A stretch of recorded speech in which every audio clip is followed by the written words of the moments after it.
নমস্কার, বিভ্রমিষ্যতি চ্যানেলে সকল দর্শক বন্ধুকে জানাই স্বাগত।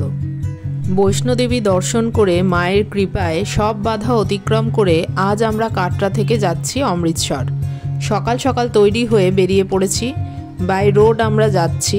কাটরা স্টেশন থেকে ট্রেনেও যাওয়া যায় অমৃতসর, তবে সব ট্রেনই রাতে পৌঁছায়, তাই আমরা ট্রেন পথ ছেড়ে বাই রোডেই যাচ্ছি।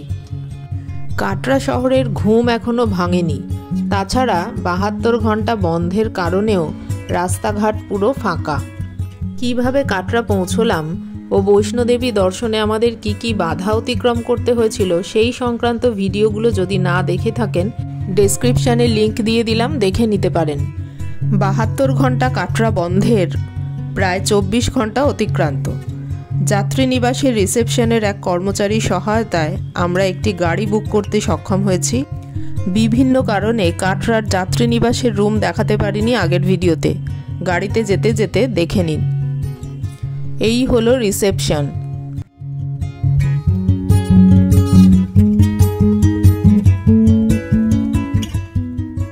সিঁড়ি দিয়ে উঠে প্রতিটি ফ্লোরেই 3টি করে রুম রয়েছে মুখোমুখি, তার মধ্যে একটি 4 বেডেড এবং 2টি ডাবল বেডেড। আমরা এটাতে ছিলাম। ঢুকেই প্রথমে এই যে দরজাটা দেখতে পাচ্ছেন, এটা টয়লেটের। রুমের মধ্যে কি কি আছে বলে দিই। ঢুকেই রয়েছে একটি টিভি, একটি ডাবল বেড, একটা ওয়ার্ডরোব আয়না সমেত, 2টি চেয়ার এবং একটি সেন্টার টেবিল।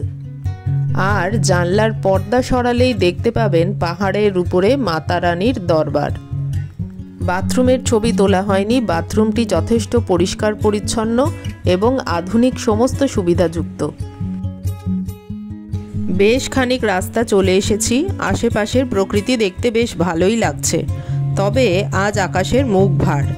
আকাশের অনেকটা অংশ কালো মেঘে ঢেকে আছে।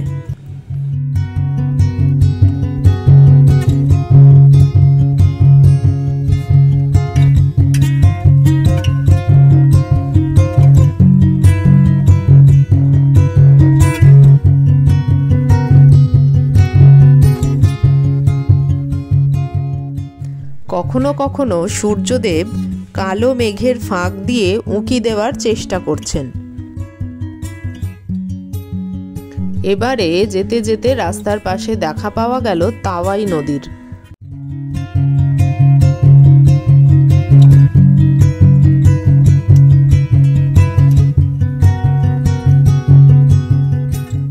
এবার আমরা তাওয়াই নদীর ওপরের ব্রিজ পার হচ্ছি।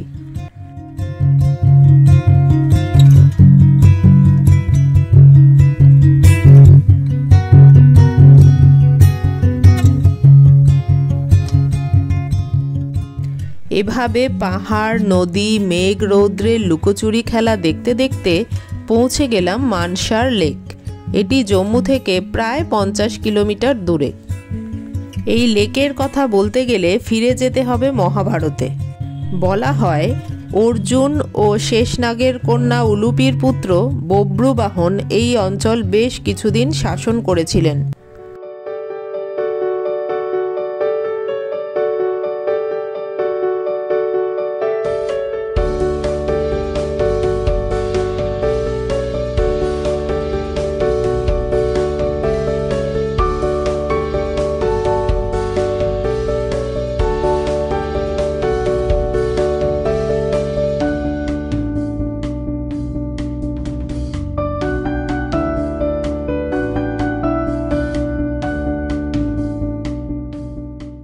হ্রদটি সবুজ জঙ্গলে ঢাকা পাহাড় দিয়ে ঘেরা।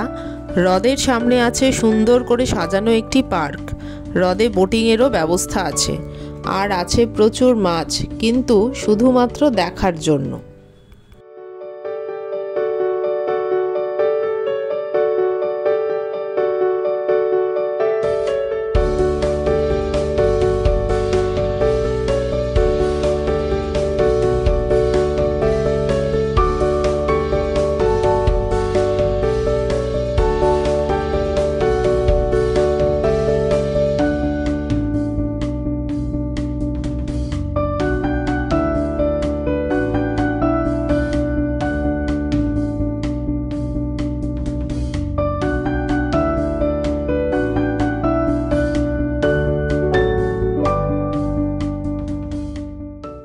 লেকের পাশে এরকম দুটি ভিউ পয়েন্ট করা আছে।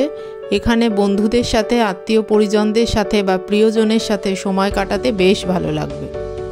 আর যদি হয় সময়টা বিকেলবেলা, তাহলে তো কথাই নেই। কোথা দিয়ে যে সময় কেটে যাবে বুঝতেই পারবেন না।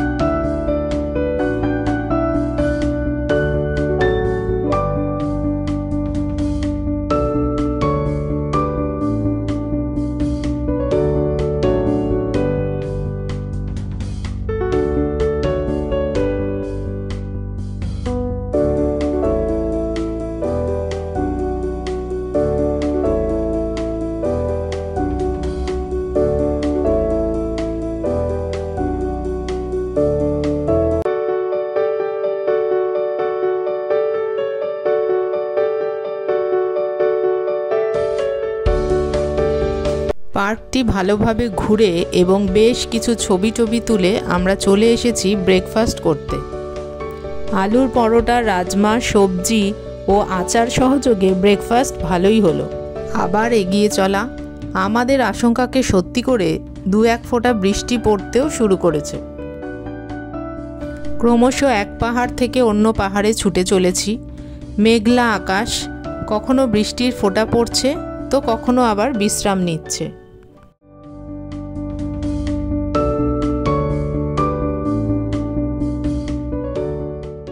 এবার শুরু হলো ক্রমশ নিচে নামা।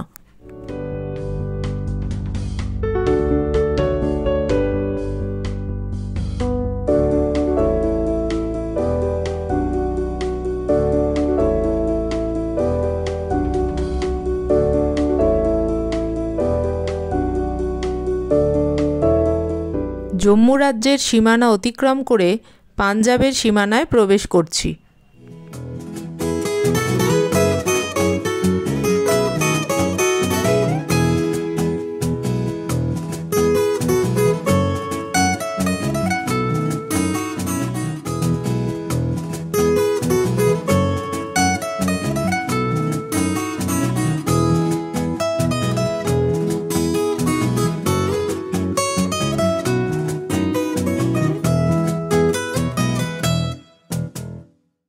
এরপর বেশ খানিকটা পথ অতিক্রম করে বৃষ্টি একটু থামতেই আমরা চলে এলাম লাঞ্চ করতে।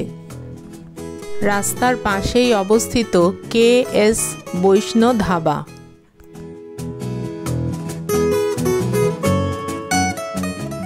মেনুতে অনেক কিছুই ছিল। আমরা নিলাম মকাই কা রুটি আর সরসো কা শাক, সঙ্গে ছিল অনেকটা সালাড। খাবারের কোয়ালিটি ভালো ছিল, কিন্তু টেস্ট মিডিয়াম। লাঞ্চ করে আবার গাড়িতে উঠে পড়েছি। যত অমৃতসরের দিকে এগোচ্ছি তত বৃষ্টির পরিমাণও বাড়ছে। বৃষ্টি যেন আমাদের সাথে করে অমৃতসরে পৌঁছে দিচ্ছে। এই অবস্থায় আটারি বা ওয়াঘা বর্ডারে গিয়ে অনুষ্ঠান দেখতে পাবো কিনা এইসব ভাবছি। আদৌ এই বৃষ্টিতে যাওয়া ঠিক হবে কিনা সেটাও ভাবনার বিষয়। এইসব চিন্তা ভাবনার মধ্যে যখন বর্ডারের কাছে এসে পৌঁছেছি, বৃষ্টি থেমেছে, গাড়ির লাইনও দেখা যাচ্ছে। এসব দেখে খানিকটা আশ্বস্ত হলাম। এখান থেকে লাহোরের দূরত্ব মাত্র 23 কিলোমিটার।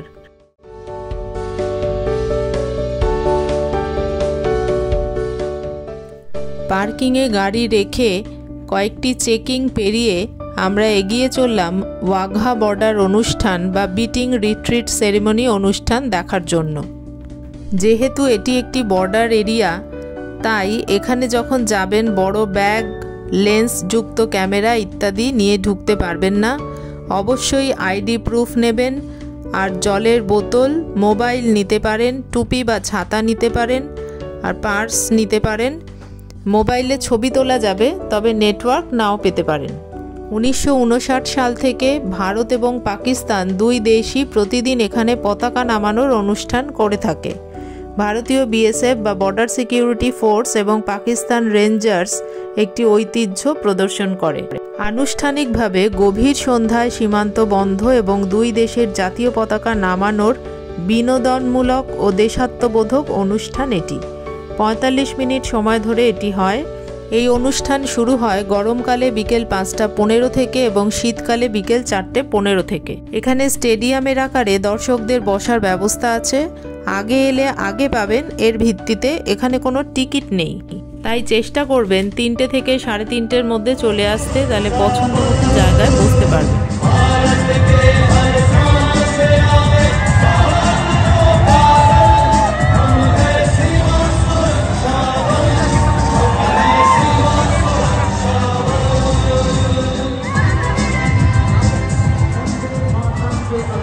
किसी भी अन्य नारे का प्रयोग न करें।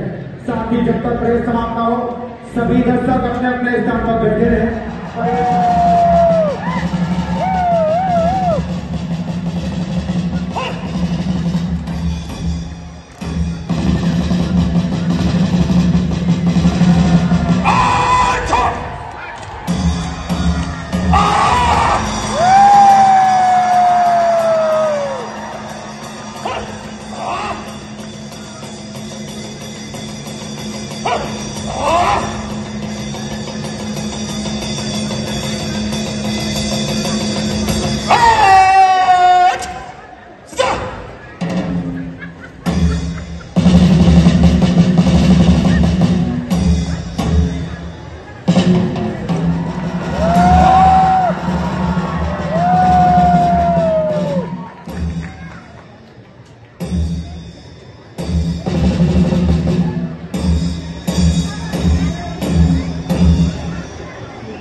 এবার সীমান্ত বন্ধ হওয়ার সাথে সাথে এই অনুষ্ঠান শেষ।